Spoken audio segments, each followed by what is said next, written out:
Donald Parham is out for the season for the Pittsburgh Steelers. The massive tight end tore his Achilles during organized team activities and sparked a whole ton of conversation involving him, the Pittsburgh Steelers, the tight end position, and where the team goes from here. And things don't look great. The Pittsburgh Steelers right now, we're looking at Donald Parham as their number 2 guy. Okay, this is going to be our second receiving option behind Pat Freiermuth because, well, right now, Darnell Washington is developing. Connor Hayward is taking, I think, a back seat on the depth chart year by year. And the Steelers, they need to find another option. They found that in Donald Parham. The 28-year-old wide receiver, I believe, was bigger than Darnell Washington, more nimble than Darnell Washington. And Darnell was going to be that big nose, Mount Washington, run blocking tight end, while Donald Parham was likely going to be the number 2 receiving option behind, again, Pat Freiermuth. That doesn't turn out to be the case. I apologize for that. After tearing his Achilles, everything opens up, and those rumors that were running rampant, where everybody, myself included, was sitting here. I mean, as Adam Schefter tweeted it out once again yesterday, the Pittsburgh Steelers and the Miami Dolphins have reignited trade talks for Jonnu Smith. I tweeted out the Jim from The Office sitting there going, nah, that ain't it. That's not true. I've heard things have changed in some manner, not to the extent that I think everybody is blown up to think it's going to be. Obviously, Jonnu Smith is a name that the Pittsburgh Steelers have some interest in after losing a tight end, because they need a tight end after losing Jonnu Smith. But priority 1 is most likely Gabe Davis and figuring out that. Gabe Davis was in Pittsburgh today. Wouldn't be surprised if he's still in Pittsburgh negotiating a deal, and things would go from there. They want a wide receiver. Gabe Davis is 26 years old. They had to check on his health. Then they'll go through the numbers and see if they can make something work. He's going to be super cheap because the Jacksonville Jaguars guaranteed him $11.4 million this season, which means that whoever signs him is getting a potentially vet minimum contract for a guy on a 1-year deal, and the Steelers are going to take full advantage of that, just like they took full advantage of Russell Wilson a year ago. If it works out, Gabe Davis sticks in Pittsburgh. They sign him to another deal. They have 2 wide receivers long-term in DK Metcalf and Gabe Davis. If it doesn't work out, well, they signed him for the vet minimum, and it's not a big deal whatsoever. That's priority 1 for Pittsburgh. Number 2 is tight end, possibly.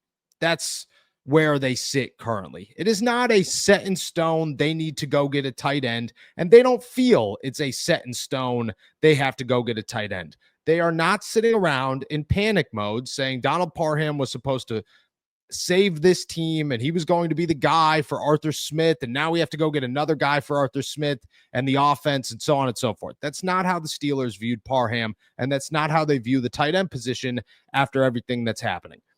They're looking at it simply as Jonnu Smith is a dude who's coming off his best season in the NFL, who has a lot of familiarity with Arthur Smith, who makes sense in the Steelers offense as a player. He doesn't necessarily make sense in the Steelers roster as a number, as a guy who needs a new contract, who is going to look for a pay raise, who the Steelers, if they are going to add a tight end, would have to sign him for most likely 2 years, maybe 3 years, to a bigger contract, roughly around the $10 million mark, after they just paid Pat Freiermuth $48 million over 4 years.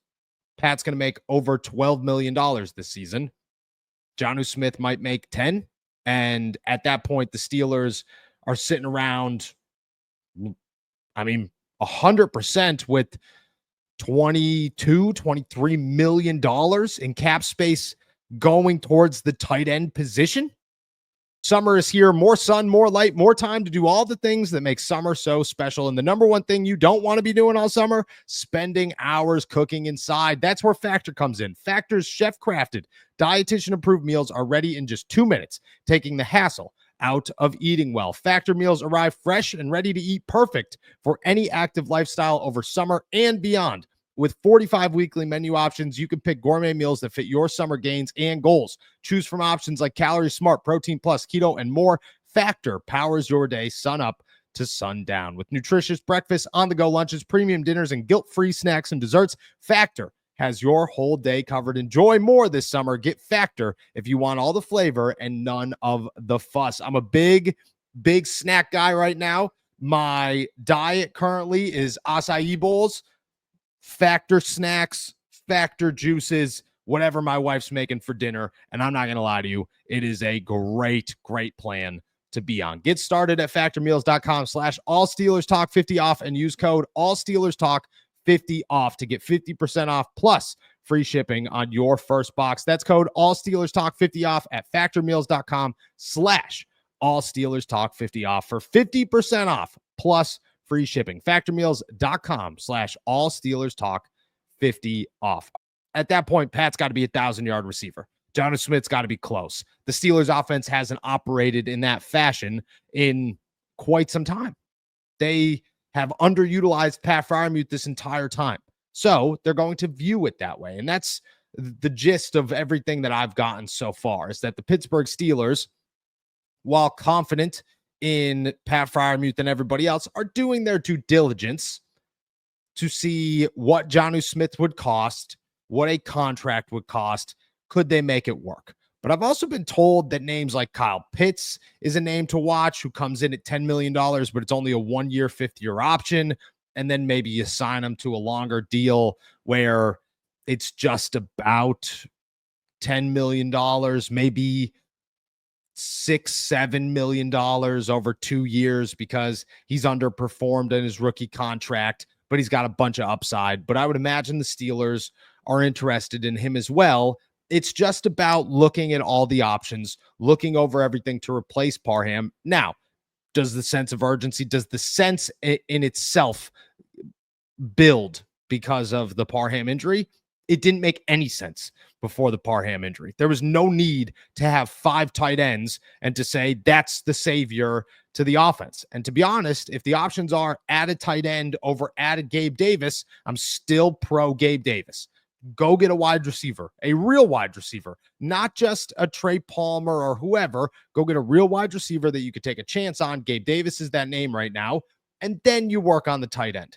But that has to be the chronological order of how the Steelers go about things. Otherwise, you are simply sitting around hoping that your wide receiver core isn't as bad as last year. And if it is, well, at least you have Jonnu Smith to help save the day. That doesn't make sense.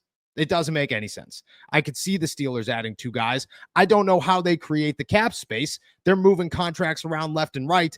And to be honest, I think at some point they grow so impatient about Aaron Rodgers that they sign TJ Watt just to create cap space. Because right now the Steelers cap situation is about $20 million. $10 million of that is going to go towards Aaron Rodgers. $10 million of that is going to be left on the table for in-season transactions to replace guys or injuries or trades or whatever.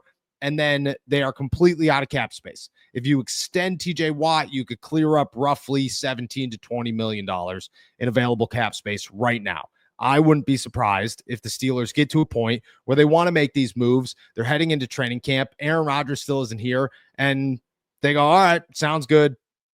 We're extending TJ. We'll deal with Aaron when he gets here. We'll deal with that later. But right now, TJ's got to be the guy because we need the cap space in other areas. I could see it making sense. I definitely could see it making sense. But again, if you extend Jonnu, you have to trade for him, which is what, a 4th-round pick for Jonnu Smith on top of $10 million. Kyle Pitts is probably the same thing. Younger option, I guess. Probably not as good of a football player as Jonnu Smith right now in their careers. It just doesn't, there's nothing super enticing to me about the tight end position and the options available for Pittsburgh. That's just how I feel. If you go get Gabe Davis and you have some leftover money and you're just saying, screw it, we really are going after this run that Ian Rappaport has talked about, okay, then maybe, just maybe. But right now, today, until Gabe Davis is under contract, I don't see how you move on to the tight end position. I just don't. And what you're going to give up for him, I just don't think makes the most sense in the world. Again, my chronological order is simple.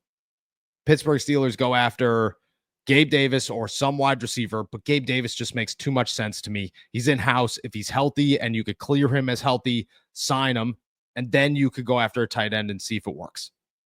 I don't know if Jonnu Smith does. I feel there are smaller options. To be honest with you, I feel if you went after a Gabe Davis and then worked with the tight end crew that you have, it's okay as long as Darnell Washington takes a step forward. I think at some point you could probably go out and get a different tight end. Right now is a weird spot. The NFL is in that weird place where rosters are pretty set. Older guys are pretty good. If you're not signed to a team, you're either dealing with an injury, you're bottom of the barrel, or you're a veteran who's just taking his time.